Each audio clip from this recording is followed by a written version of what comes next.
त्यांच्या वाढदिवसानिमित्त आपण सगळे उपस्थित आहात अशा सर्वांना माझा खूप सारा नमस्कार। सर्वप्रथम मी माझ्या वतीने आणि सर्व परिवाराच्या वतीने भारतीय जनता पार्टीच्या माध्यमातून मी नानासाहेबांना वाढदिवसाच्या खूप साऱ्या शुभेच्छा देतो। त्यांना दीर्घ आयुष्य लाभो हीच ईश्वरचरणी प्रार्थना करतो। आणि सगळ्यात महत्त्वाचं, नानासाहेब मी तुमच्या मुलासारखाच आहे, तर माझी इच्छा आहे की राजकारणाला तुम्ही माझे वडील जरी आहात तर तुम्हाला एका राजकारणातल्या एका मोठ्या लेवलला मला तर माझ्या डोळ्यासमोर मला चांगलं होताना बघायचं।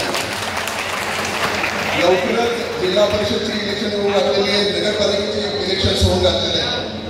कदाचित तुम्हा सगळ्यांना माहिती नसावं, आम्ही एक मेळाव्याच्या माध्यमातून तुमच्या समोर भडगाववासियांच्या समोर तालुक्याच्या समोर आम्ही येणारच होतो, पण जेव्हा नानासाहेबांचा भारतीय जनता पार्टीमध्ये प्रवेश झाला तर गिरीश भाऊंनी त्यांना सांगितलं की हा भडगाव तालुका आम्ही तुमच्या हातात सुपूर्द करत आहोत। भडगाव तालुक्याचं नेतृत्व हे त्यांनी करायचं आहे।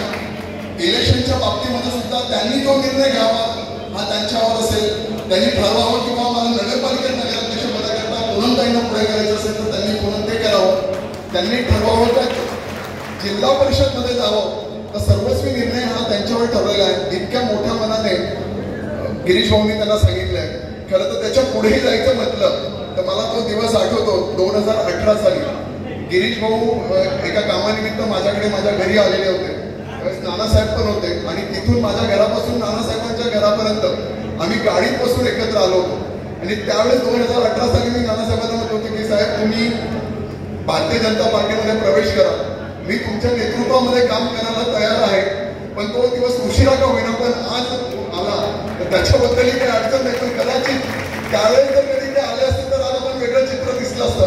पण असो, राजकारणामध्ये वेळेची वाट बघावी लागते, पण नक्कीच ती वेळ आता आलेली आहे। आम्ही पूर्ण ताकदीनुसार भारतीय जनता पार्टी त्यांच्या नेतृत्वामध्ये, मी स्वतः त्यांच्या नेतृत्वामध्ये काम करणार आहोत, तर त्यामध्ये कुठले दुर्मत नाही। ज्यावेळेस आपला मोठा मेळावा होणार आहे भारतीय जनता पार्टीमधचा तर त्यावेळेस मी पूर्णपणे राजकीय भाषण करेल, त्यावेळेस सगळं बोलेल। पण आज नानासाहेबांचा वाढदिवस आहे, त्यानिमित्ताने पुन्हा एकदा नानासाहेब मला म्हणजे सगळे प्रवेश झाले, पण सगळ्यात जास्त आनंद मला तुमच्या प्रवेशाबद्दल झाला आहे।